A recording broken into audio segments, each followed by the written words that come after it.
Welcome back to maths hunt. बच्चों, last class में हम लोग पढ़ रहे थे बहुपद के बारे में और हमने बहुपद के बारे में छोटी मोटी हर चीज़ें पढ़ ली थी और एक एक्सरसाइज हमने सॉल्व कर लिया था 2.1। आज हम बच्चे आगे बढ़ते हैं और आगे कुछ बातें सीखते हैं। इसमें से हमारा पहला पॉइंट होगा value of function, value of polynomial at x is equal to a। x के किसी मान के लिए किसी बहुपद का मान बताना है। जैसे मान लीजिए हमने कहा polynomial px is equal to 2x plus 3 है। यदि मान लीजिए हमारा कोई बहुपद क्या है 2x प्लस 3 है और हम बात करना चाह रहे हैं जब x बराबर 0 है, 1 है, 2 है तो इस बहुपद का मान कितना होगा, इस पॉलिनोमियल का मान कितना होगा। तो क्या करेंगे, p ऑफ 0 निकालेंगे। कब? जब x बराबर 0 की बात कर रही है, यानी x क्या रखना है, 0 रख देना है। ये कितना आ जाएगा 2 इंटू 0 प्लस 3, 2 इंटू 0 प्लस 3 और ये कितना हो जाएगा 0 प्लस 3, दैट इज़ कितना आ गया 3। क्लियर। जैसे अगर हमें मान लीजिए p ऑफ 1 निकालना है तो कितना हो जाएगा 2 इंटू एक्स से अब क्या रख देंगे 1 और प्लस 3, 2 1 ज़ा 2 प्लस 3 कितना हो गया 5। अब जैसे मान लीजिए हमने सॉल्व करना है p ऑफ 2, क्या करेंगे 2 इंटू एक्स से अब क्या रखेंगे 2 प्लस 3, 2 2 ज़ा 4 और प्लस 3 कितना हो गया ये 7 हो गया। तो यानी अगर किसी बहुपद में आपको किसी का मान निकालना है तो बस आप x यहाँ पे उसको रख देंगे। चलिए एक और एग्जांपल देखते हैं। चलिए हम जैसे अगला एग्जांपल लेते हैं। इसकी डिग्री कितनी थी 1 डिग्री का था। चलिए हम 2 डिग्री का लेते हैं, 2 डिग्री का लेते हैं। जैसे मान लीजिए px कितना दिया है, मान लीजिए कि दिया है x स्क्वायर प्लस 5x और प्लस 6 लिखा है। मान लीजिए इसको बताना है p ऑफ -2 या बताना है p ऑफ 2। चलिए 2 कर दीजिए, x यहाँ पे क्या रख देंगे 2, तो ये हो गया 2 का स्क्वायर प्लस 5 इंटू 2 और प्लस 6, ये हो गया 4 प्लस 5 2 ज़ा 10 और प्लस 6, फाइनली कितना आ गया 20। ऐड कर लीजिएगा 6 प्लस 4 10 और प्लस कितना हो गया 20। क्लियर है। चलिए अब होता है ज़ीरोज़ ऑफ पॉलिनोमियल। जैसे मान लीजिए आपके सामने एक पॉलिनोमियल है px is equal to x minus 2। ये एक पॉलिनोमियल है, इसकी डिग्री कितनी है 1 है।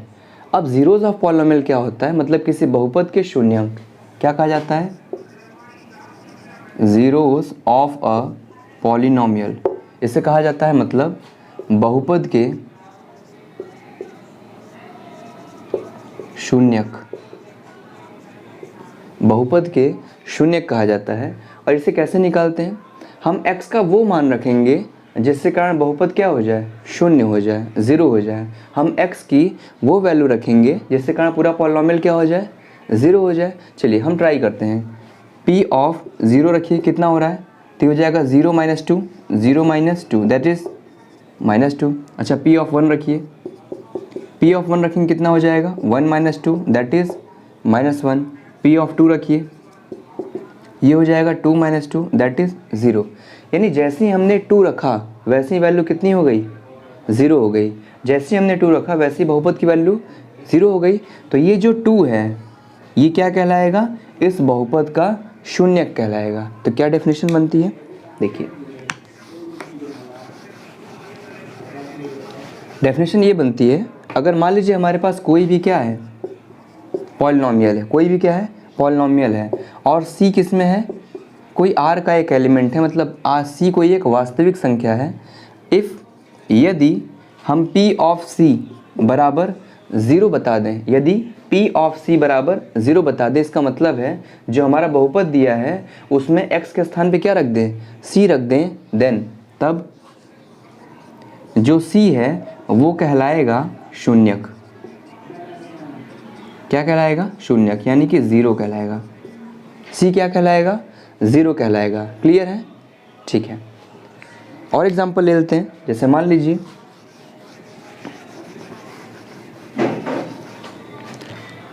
लीजिए कोई पॉलिनोमियल लिखा है p of x is equal to x square plus 5x plus 6, x square plus 5x plus 6।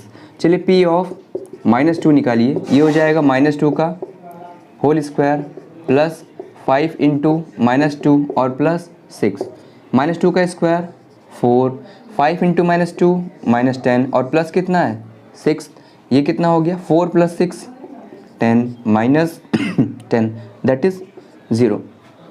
इसका मतलब ये समझ में आ रहा है कि P ऑफ -2 कितना आ रहा है 0 आ रहा है, P ऑफ -2 कितना आ रहा है 0 आ रहा है। और अगर P ऑफ -2 बराबर 0 आ रहा है तो ये जो -2 है ये क्या हो गया शून्यांक है। ये -2 क्या है इस बहुपद का x² + 5x + 6 का शून्यांक है। क्लियर है। चलिए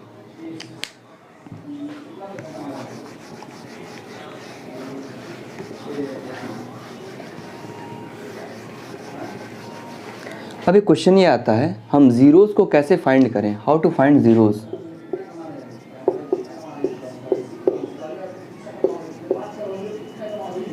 हम किसी भी बहुपद के शून्यांक को कैसे ज्ञात करें। जैसे मान लीजिए अगर हमारा कोई बहुपद है px बराबर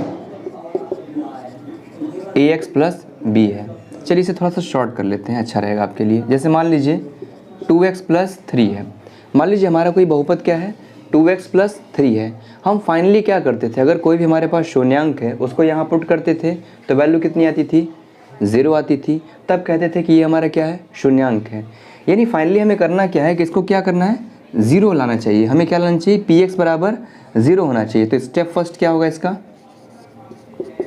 पहला काम क्या करना है कि px बराबर 0। पहला काम क्या है px बराबर 0, किसी बहुपद को 0 के बराबर कर देना है। और जैसे ही हम बहुपद को 0 के बराबर करेंगे तो यहाँ कितना हो जाएगा 2x + 3 बराबर 0। तो 2x = -3, x = -3/2। तो ये वैल्यू ऐसी है x = -3/2 ऐसी वैल्यू है कि p ऑफ -3/2 कितना आ जाएगा 2 × -3/2 और +3, 2 × -3/2 +3। देखिए 2 से 2 कैंसिल तो वैल्यू कितनी आ रही है ये -3 और ये लिखा है +3, यानी फाइनली कितना हो गया 0। क्लियर है ना। यानी पहले आप किसी बहुपद क्या कर देंगे 0 के बराबर कर देंगे और जैसे ही वो बहुपद 0 के बराबर हो जा रहा है तो वहाँ से हम किसका मान निकालेंगे x का मान निकालेंगे और इस x की वैल्यू को इसमें पुट करके आप चेक करेंगे तो इस बहुपद का मान 0 आ जाएगा। क्लियर है ना। तो ये क्या हो जाएगा इसका शून्यांक हो जाएगा। -3/2 इस बहुपद का क्या है शून्यांक है। क्लियर है। चलिए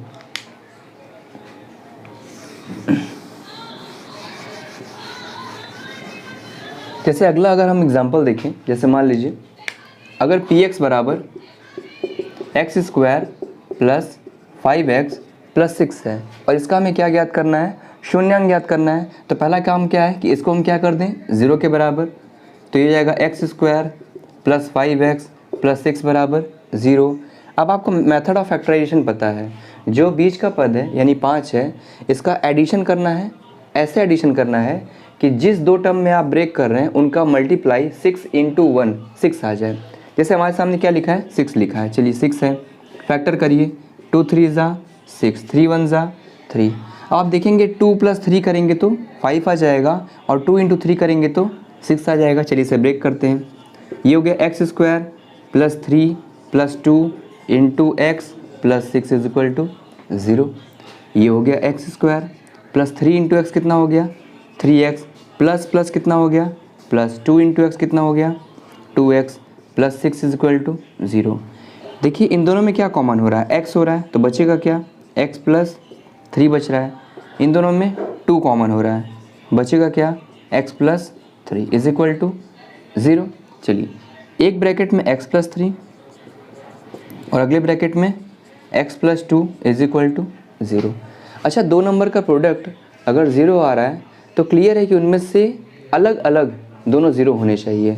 क्लियर है, या तो ये 0 होना चाहिए और या तो ये 0 होना चाहिए। आप देख लीजिए, जैसे मान लीजिए कि हम कहें 2 × 4 कितना आएगा 8, कभी भी 0 नहीं आ सकता।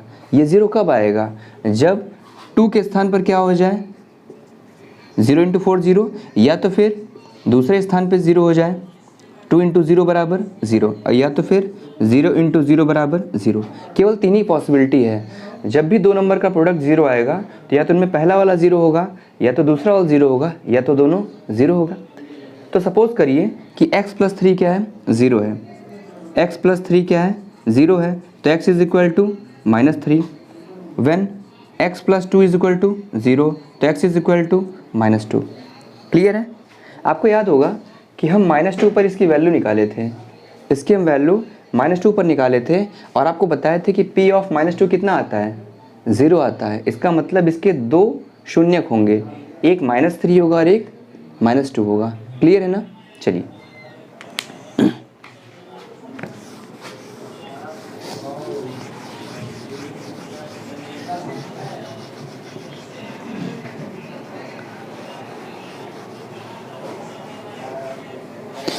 अब कोई भी बहुपद समीकरण कब बन जाता है, कोई भी बहुपद समीकरण कब बन जाता है? आपको याद है हमने बताया कि अगर मान लीजिए कोई भी एक px है, क्या लिखा है, जैसे मान लीजिए 2x प्लस 3 लिखा है, ये क्या है, अभी बहुपद है, लेकिन हम इसका हल निकालना चाह रहे थे ना। और जब इसका हल निकालना चाह रहे थे, इसको हम इसका शून्य ज्ञात करना चाह रहे थे, तो पहले स्टेप में हम करते थे कि इसको 0 के बराबर कर देते थे, that is 2x plus 3 is equal to 0 करते थे। और जब भी किसी भी हम पॉलिनॉमियल को 0 के बराबर करते हैं तो ये बहुपद किस में बदल जाता है, समीकरण में बदल जाता है। किस में बदल जाता है, समीकरण में, मतलब इक्वेशन में बदल जाता है। जब जैसे ही कोई भी बहुपद 0 के बराबर करते हैं तो वो बहुपद किस में बदल जाता है, इक्वेशन में बदल जाता है। क्लियर हुआ? जैसे मान लीजिए अगर हमारे पास पॉलिनॉमियल है px is equal to x square plus 5x plus 6, और जैसे ही हम इसको 0 के बराबर करेंगे, x square plus 5x plus 6 बराबर 0 करेंगे, तो अब ये बहुपद नहीं रहा, अब ये पॉलिनॉमियल नहीं रहा, अब ये किस में बदल गया है, समीकरण, यानी कि अभी किस में बदल गया है, इक्वेशन में बदल गया है। क्लियर है ना? ये क्या हो गया, इक्वेशन हो गया, ये इक्वेशन यानी कि ये समीकरण हो गया है। क्लियर है? चलिए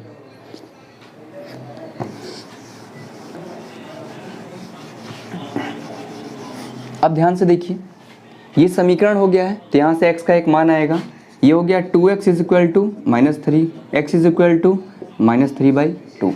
ये जो समीकरण का मान आ रहा है, समीकरण का जो ये मान आ रहा है, इस समीकरण के मान को मूल कहा जाता है, मतलब रूट कहा जाता है, रूट कहा जाता है। यानी इसका क्या है, ये एक सॉल्यूशन है। क्या है, एक सॉल्यूशन है। ठीक है ना? जब भी किसी पॉलिनॉमियल में x की वैल्यू आप रखते हैं और वो 0 हो जाता है, तो वो उस पॉलिनॉमियल का 0 कहा जाता है, मतलब शून्य कहा जाता है। क्या कहा जाता है, शून्य कहा जाता है। लेकिन जब ये पॉलिनॉमियल समीकरण बनता है, इक्वेशन बनता है, तो वहाँ से जो x का मान आता है वो मान मूल कहलाता है, यानी कि रूट कहलाता है। ध्यान से देखिए, मैंने आपको दो बात बताया, अगर कोई भी पॉलिनॉमियल है तो इसका क्या होगा, शून्यक होगा। शून्यक का मतलब 0 होगा, इसका क्या होगा, 0 होगा। लेकिन अगर कोई भी इक्वेशन है, कोई भी क्या इक्वेशन है, तो उसका क्या होगा, रूट होगा या फिर सॉल्यूशन होगा, सॉल्यूशन होगा। इसे क्या कहते हैं हिंदी में, इसे मूल कहते हैं। क्लियर है? यदि बहुपद है, पॉलिनॉमियल है, तो उसका क्या होगा, शून्यक होगा, और यदि इक्वेशन है उसका क्या होगा, सॉल्यूशन होगा, यानी उसका एक हल होगा, उसका एक रूट होगा, उसका एक मूल होगा। क्लियर है? चलिए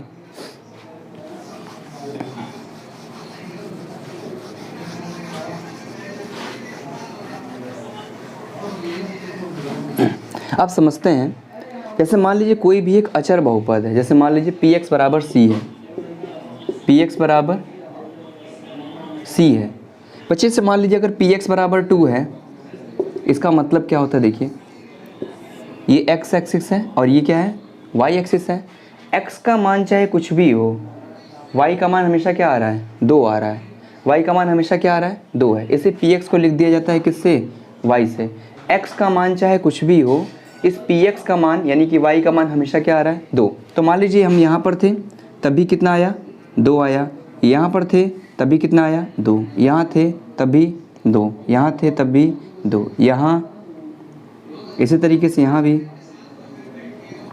तो क्या मिल रहा है हमें फाइनली, एक लाइन मिल रहा है। क्योंकि हमने आपको बताया है एक्स एक्सिस का मतलब ये एक एक्सिस है जो आर को रिप्रेजेंट करता है, एक रेखा को रिप्रेजेंट करता है, और ये रियल लाइन होती है, मतलब वास्तविक संख्या रेखा होती है। और हमने आपको बताया किसी भी संख्या रेखा पर अनंत बिंदु होते हैं। तो यहाँ भी ये होगा, 0.5 इसको भी यहाँ पर, 0.14 को भी रिप्रेजेंट करेगा 2 पर ही। यानी पूरे के पूरे एक्स एक्सिस के जितने भी पॉइंट हैं उनकी इमेज कहाँ, उनका फाइनल आंसर कहाँ ले जाएगा, 2 पर ले जाएगा। तो हमें क्या मिलेगी, एक रेखा मिलेगी, एक ऐसी लाइन मिलेगी जो एक्स एक्सिस से क्या होगी, पैरेलल होगी। एक्स एक्सिस कैसी होगी, समांतर होगी। क्लियर है ना। अब देखिए इस बहुपद के हमें बताना है कितने सॉल्यूशन है, इस बहुपद के कितने सॉल्यूशन है। चलिए समझते हैं। किसी भी बहुपद का सॉल्यूशन हम 2 तरीके से निकाल सकते हैं। एक तो होता है ग्राफिकल तरीका और एक होता है थ्योरेटिकल तरीका, मैथमेटिकल तरीका। मतलब हम उससे 2 अप्रोच हो सकते हैं। एक तो हम उसका ग्राफ बना करके कर सकते हैं और दूसरा हम उसका कैलकुलेशन करके कर सकते हैं। ठीक है, चलिए जैसे मान लीजिए हमारे पास कोई भी पॉलिनोमियल क्या है, सी है। कोई पॉलिनोमियल क्या है, सी है। तो ध्यान से देखिए, ये हमारा एक्स एक्सिस है और ये वाई एक्सिस है। तो ये हमारी एक रेखा होगी जो कि क्या लिखा है, P ऑफ x बराबर C, यानी कि y बराबर क्या लिखा है, C लिखा है। x का हम चाहे कोई भी वैल्यू रखें, हर बार वैल्यू कितनी आ रही है, C है। यानी ये वाला पॉइंट क्या है, 0, C। अभी आपने निर्देशांक ज्यामिति यानी कोऑर्डिनेट ज्योमेट्री नहीं पढ़ा है, लेकिन हम थोड़ा बहुत समझ सकते हैं कि ये कैसे हो रहा है। ये C दूरी पर है, कितनी दूरी पर है, C डिस्टेंस पर है। यहाँ से यहाँ तक इसकी डिस्टेंस कितनी है, C डिस्टेंस पर है। और C डिस्टेंस पर कोई पॉइंट है जहाँ से पास करने वाली एक क्या है, लाइन है, जो कि किसके पैरेलल है, एक्स एक्सिस के पैरेलल है। एक्स एक्सिस के क्या है, समांतर है। ठीक है ना। चलिए जैसे आपने कॉपी पे देखते होंगे ना, कॉपी पे लाइंस होती हैं, आप यहाँ कुछ लिखते हैं, फिर यहाँ लिखते हैं, फिर यहाँ लिखते हैं। तो ये जो तीनों लाइन हैं, ये तीनों कैसी होती हैं, पैरेलल होती हैं। तीनों कैसी होती हैं, समांतर होती हैं। अब देखिए हम आपको ज्योमेट्रिकल मेथड बताने जा रहे हैं। किसी भी लाइन का, किसी भी पॉलिनोमियल का जो सॉल्यूशन यानी कि जो एक हल होता है वो क्या बताता है। तो पहला काम क्या करेंगे, इसको 0 के बराबर करेंगे और ये 0 के बराबर कभी नहीं होगा, 0 के बराबर कभी नहीं होगा।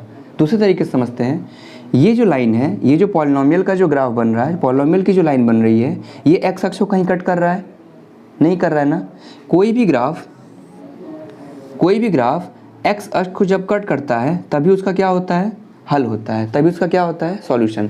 जैसे अगर ये हमारा कोई पॉलिनोमियल है, अगर ये कोई पॉलिनोमियल है, इसके कितने सॉल्यूशन है, 1 2, कितने सॉल्यूशन है, 2। जैसे मान लीजिए अगर ये कोई पॉलिनोमियल है, ये कोई अगर बहुपद, इसके कितने सॉल्यूशन है, 1 2, इसके कितने सॉल्यूशन है, 2 सॉल्यूशन। वाई एक्सिस से मतलब नहीं होता। जैसे मान लीजिए हम कहें ये वाई एक्सिस पे कट करे या ना करे, इससे कोई मतलब नहीं होता। इसके कितने सॉल्यूशन है, एक भी नहीं। कितने सॉल्यूशन है, 1 2 3, कितने सॉल्यूशन है, 3 सॉल्यूशन। तो आप समझ सकते हैं ये जो लाइन है ये एक्स एक्सिस को कहीं भी कट नहीं कर रही है, और अगर ये कहीं भी नहीं कट कर रही है तो इसके कितने सॉल्यूशन, एक भी सॉल्यूशन नहीं होंगे। क्लियर है। इस बात को आप नोट कर लीजिएगा, कोई भी कर्व जब एक्स एक्सिस को कट करती है, जितनी बार कट करती है उसके उतने ही सॉल्यूशन होते हैं, जितनी बार कट करती है उसके उतने ही सॉल्यूशन होते हैं। ठीक है ना। तो ये जो रेखा है ये एक्स एक्सिस को नहीं कट कर रही है, तो किसी भी कांस्टेंट पॉलिनोमियल यानी कि अचर बहुपद, कांस्टेंट पॉलिनोमियल यानी कि अचर बहुपद का एक भी हल नहीं होता है। तो क्या कहेंगे, नो सॉल्यूशंस एग्जिस्ट। एक भी हल नहीं है, अचर बहुपद का एक भी हल नहीं है। चलिए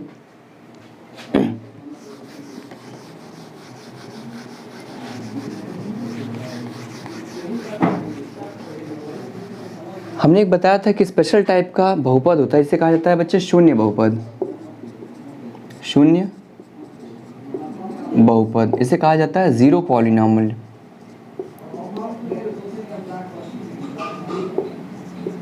जीरो पॉलिनोमियल इसका मतलब क्या होता है भाई, इसका मतलब ये होता है कि px बराबर 0। इसकी एक अलग ही दुनिया है, इसका एग्जिस्टेंस आपको हायर क्लासेस में ज़्यादा मिलेगा। अभी हम समझ लेते हैं। जैसे मान लीजिए ये x है और ये क्या है, y। x की चाहे कोई भी वैल्यू है, y क्या देगा आपको हर बार, y आपको हर बार क्या देगा, 0। x की चाहे कोई भी वैल्यू है, y आपको हर बार क्या देगा, 0। तो चलिए मान लीजिए हम यहाँ पर हैं, लेकिन y तो ऊपर गया ही नहीं, y यहीं पर है। फिर हम यहाँ पर हैं, y ऊपर गया ही नहीं, न नीचे है, फिर यहीं पर है। इसी तरीके से केवल आपको यही पॉइंट मिलेगा ना, जैसे y बराबर 2 था तो ऊपर गए थे, y बराबर -2 होता तो नीचे आते। अब 0 ही है, y बराबर हर बार क्या है 0, x का चाहे कोई भी वैल्यू है, y हर बार क्या है 0 है। देखिए तो ऐसा नहीं लग रहा है कि हमें कौन सा अक्ष मिल रहा है, x अक्ष मिल रहा है। हमें कौन सा अक्ष मिल रहा है, x अक्ष मिल रहा है। मिला दीजिए हर एक बिंदु को, तो हमें कौन सा अक्ष मिलेगा, x अक्ष मिलेगा। और अगर हमें x एक्सिस मिल रहा है तो x एक्सिस क्या रहता है, x एक्सिस होता है वास्तविक संख्या, रियल नंबर। रियल नंबर का क्या होता है, सेट होता है। रियल नंबर इस पे एग्जिस्ट करते हैं। जितने भी रियल नंबर होते हैं, जितने भी वास्तविक संख्याएं होती हैं, वो सभी संख्याएं किस पर होती हैं, x अक्ष पर होती हैं। इसका मतलब से कितने हल होंगे, कितनी बार x अक्ष को कट कर रहा है, ये पूरा का पूरा ग्राफ ही x अक्ष पर है, तो पूरे पूरे वास्तविक संख्या ही इसके हल होंगे। ध्यान से समझिए, x अक्ष को कितनी बार कट कर रहा है, जब कोई लाइन ही पूरी x अक्ष के बराबर हो गई तो हर जगह कट कर रहा है, हर जगह कट कर रहा है। और अगर हर जगह कट कर रहा है, हर जगह पे इंटरसेक्ट कर रहा है, तो इसका मतलब ये हो गया कि पूरी पूरी वास्तविक रेखा ही इसका एक हल हो गई। तो इसके कितने सॉल्यूशंस होंगे, इसे कितने हल होंगे, इनफाइनाइट। कितने हल होंगे, इनफाइनाइट। और कौन इसका सॉल्यूशन होगा, पूरा रियल नंबर। रियल नंबर ही क्या होगा, इसका सॉल्यूशन होगा। पूरा पूरा रियल नंबर ही क्या होगा, इसका सॉल्यूशन होगा। क्लियर है, समझ में आ गई बात। चलिए हम आगे बढ़ते हैं।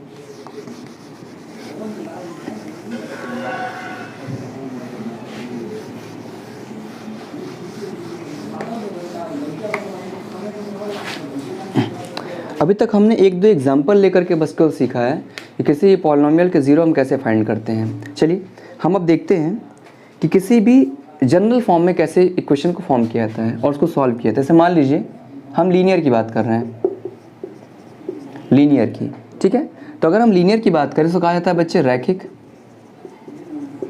रैखिक बहुपद कहा जाता है। तो ये कैसा होता है, px is equal to ax plus b के टाइप का होता है, जहाँ पर a क्या नहीं होना चाहिए, 0 नहीं होना चाहिए, a की वैल्यू 0 नहीं होनी चाहिए। अच्छा, पहले क्या करेंगे हम, स्टेप फर्स्ट क्या करेंगे, इसको 0 के बराबर करेंगे। चलिए तो स्टेप फर्स्ट क्या है, ax plus b is equal to 0। तो यहाँ से ax बराबर minus b, x is equal to minus b by a. X कितना आ गया, माइनस बी बाई ए। यानी जब भी रैखिक बहुपद की बात करेंगे तो उसका एक हल निकल करके आएगा, एक शून्यांक निकल करके आएगा, और वो शून्यांक क्या होगा, माइनस कॉन्स्टेंट अपॉन एक्स का गुणांक, एक्स की पावर 0 का गुणांक बटे एक्स का गुणांक माइनस साइन के साथ। क्लियर है ना। चलिए जैसे मान लीजिए अगर हम कह दें पी एक्स बराबर 2x प्लस 3 है, तो क्या आंसर आ रहा है, माइनस बी अपॉन ए, माइनस बी अपॉन ए। तो इसका आंसर क्या आएगा, आंसर आएगा x बराबर माइनस 3 अपॉन 2। ये b है और ये a है, तो माइनस 3 अपॉन 2। क्लियर। चलिए तो हमने आपको बताया था कोई भी अगर रैखिक बहुपद होता है, लीनियर पॉलिनोमियल होता है, तो x अक्ष को कितनी बार कट करता है, एक बार कट करता है।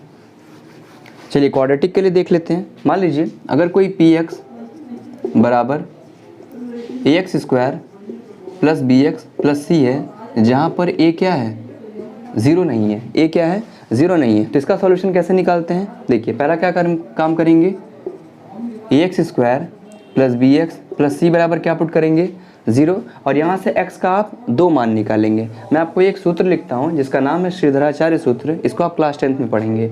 तो x बराबर आता है minus B plus minus under root में B square minus 4ac, B square minus 4ac upon 2a। कितना आता है, x बराबर minus B plus minus under root B square minus 4ac upon 2a। तो ये प्लस माइनस कह रहा है मन्ना, इसका मतलब एक वैल्यू प्लस में होगा और एक वैल्यू माइनस में होगा। यानी x से कितने आंसर आएंगे, 2, x से कितने आंसर आएंगे 2, और यहाँ पावर कितनी है 2। लीनियर में पावर कितनी होती थी 1, आंसर कितने आते थे 1। क्वाड्रेटिक में पावर कितनी है 2, आंसर कितने आ रहे हैं 2। क्लियर है ना। चलिए इसी तरीके से क्यूबिक में भी होगा, उसकी पावर कितनी है 3 है, तो उसके आंसर कितने आएंगे 3 आंसर आएंगे। तो एक जनरल सी बात आप नोट कर लीजिएगा, 2 बातें मैं आपको बताऊंगा। पहली बात क्या है, कोई भी बहुपद x अक्ष को जितनी बार कट करता है उसके उतने ही हल होते हैं। कोई भी बहुपद x अक्ष को जितनी बार कट करता है उसके उतने ही हल होते हैं। ठीक है, दूसरा ये है, यदि किसी बहुपद की घात n है तो उसके अधिकतम हल n होंगे। यदि किसी बहुपद की घात n है तो उसके अधिकतम हल n होंगे। मतलब अगर कोई 3 घात का बहुपद है तो उसके अधिकतम कितने सॉल्यूशन होंगे? 3 सॉल्यूशन होंगे। कोई अगर 100 घात का बहुपद है तो उसके कितने सॉल्यूशन होंगे? 100 सॉल्यूशन होंगे। ठीक है बच्चे, आई होप जितना कॉन्सेप्ट हम लोगों ने क्लियर कर लिया है। हम लोग इसकी एक्सरसाइज में मिलेंगे। आज के लिए हम यही रखते हैं। तो अगर आपको मेरी क्लास अच्छी लगती है, इसे लाइक करिए, शेयर करिए और सब्सक्राइब करिए। अगर कोई भी डाउट, कोई भी क्वेश्चन रहता है तो आप उसे कमेंट सेक्शन में पूछ सकते हैं। जय हिंद, जय भारत।